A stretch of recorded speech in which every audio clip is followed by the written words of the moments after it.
from Fargo and serving you on TV, online, and on the go. This is Valley News Live at 5. Imagine this, your child being watched and even listened to through a smart device without you even knowing it. Unfortunately, this isn't just a frightening idea, but reality. A new report shows that those kid-targeted smart watches may be a huge privacy risk. Tonight, Valley News Team's Melanie Palmer takes a look at these devices and when it's just too young for children to own one. Smart devices. Just about everyone has one, including children. But what if these devices were invading your child's privacy? You have more information on devices than what you actually think you do. You log into many different things, and that data is stored on your computer, or in this case, a smart device. Smart watches contain location trackers, cameras, microphones, among other things. But it's the apps installed that can be dangerous. Have you ever installed an app? It'll say, you know, this app wants access to your pictures, your location, your everything. The companion app is often used by parents to keep track of the location of their children. A recent study found that when using this app, a third party can contact the child directly through a smart watch. It can even access recording functions without having to activate anything in the app. Their new device, right, was picking up information, sounds, you know, people are making search requests using their voice, and it's picking up this information, and of course it's being transmitted to Google. And it doesn't stop there. The data that is gathered through these apps can be sent to endless servers around the world, making anyone able to see the children's information. So what age is the right time to give a smart device to a child? I got my first phone in middle school, so when they're able to stay home alone, I feel like they should have a phone just like contact someone in case of an emergency. Many parents agree that it depends on the child and the situation. But when you do decide to give your child a smart device, it's encouraged to monitor the apps that they are using. In Fargo, Melanie Palmer, Valley News Live. Other than monitoring your children's apps, you can also check to see if the location is enabled on the smart device. Hacking of these devices has been noticed in less costly versions of the smartwatch aimed at children, not the Apple brand. Cooler than yesterday, but we won't be dealing with it for very long. And that wind, pretty strong this evening too, Hutch? Yes, it's still gusty out there, not quite as strong as it was earlier. And as you can see from peak gusts today, along and north of Highway 200, 45 to 55 mile per hour gusts recorded today.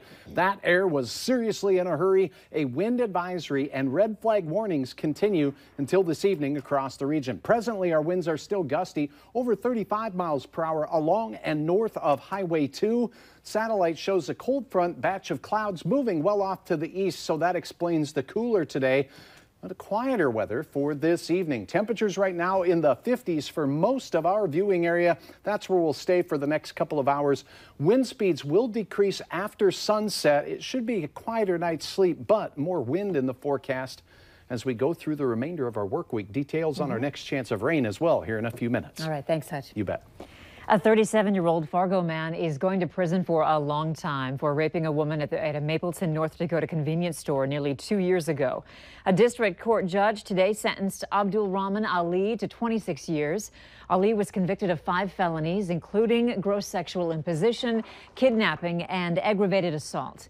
Given the violent nature of the crime and the impact on the victim, prosecutors asked for a life sentence. It has completely shaken the foundation of how she approaches life. We expect that if we're going to go to work in Mapleton, North Dakota at 6 a.m. in the morning with customers going in and out of the store, with a coworker present, that we're not going to be forcibly raped.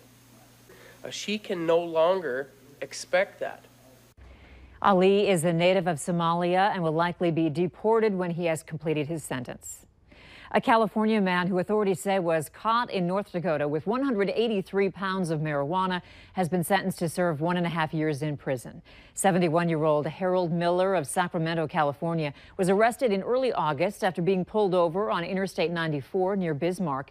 Authorities say he was traveling to Illinois with $700,000 worth of marijuana.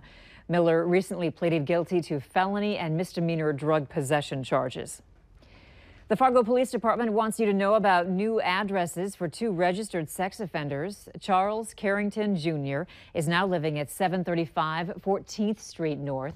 Carrington was convicted in 2006 of sexual abuse of a minor and is a high-risk offender. Daniel Grinder is living at 1020 University Drive North. He was convicted of gross sexual imposition in 2007 and has also been assessed as a high-risk offender. A manhunt is underway for a gunman who first opened fire in an office park in Edgewood, Maryland, killing 3 co-workers. Police say he's also wanted in a second shooting in Wilmington, Delaware. Authorities are urging the suspect to turn himself in. Nikki Batiste has more from New York. Gunfire erupted at this business park in Edgewood, Maryland at the start of the workday. 5 people were shot, 3 died. A witness said he saw employees coming out of the business Advanced Granite Solutions. I think they were right there when it happened. I could tell one guy was crying and might have been their friends, or I think it was their co-workers. Harford County authorities identified the shooter as 37-year-old Radhi Labib Prince, an employee of the company for the last 4 months. Investigators say he used a handgun in what appears to be a targeted attack. If anyone sees the suspect, he obviously armed and dangerous. We don't want anyone to take action on their own. We want you to dial 911. Prince is also wanted in connection with a second shooting, this one occurring mid-morning at a used car dealership in Wilmington, Delaware. The victim there was able to identify his attacker by name to police. Every one of the victims that this individual shot, the victims and the offender knew each other. So these were targeted shootings. Police said the suspect fled in a 2008 black GMC Acadia with Delaware plates. Prince has a criminal history, but police say his motive is unclear.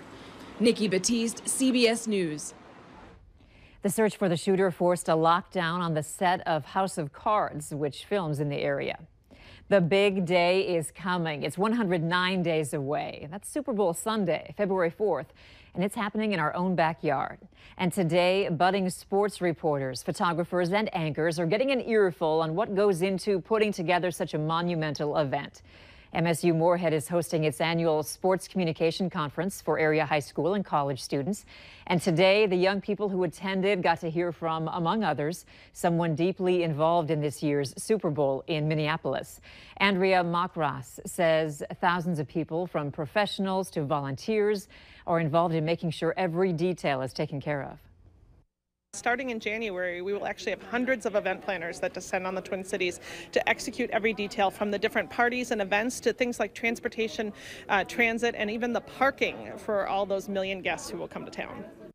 To find out more about the upcoming Super Bowl in Minneapolis, we've got a link in this story on our website. Just go to valleynewslive.com and click on the hot button.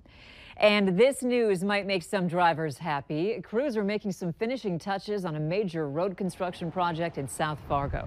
They're expected to wrap up work on the 32nd Avenue South Bridge above I-94 by the end of the day Friday. Now, you'll still have to deal with some temporary lane closures the rest of this week along 32nd and the interstate as crews do road striping and painting. And for your planning purposes, next week, there will be another lane closure that starts Monday on 39th Street. That's near the Flying J.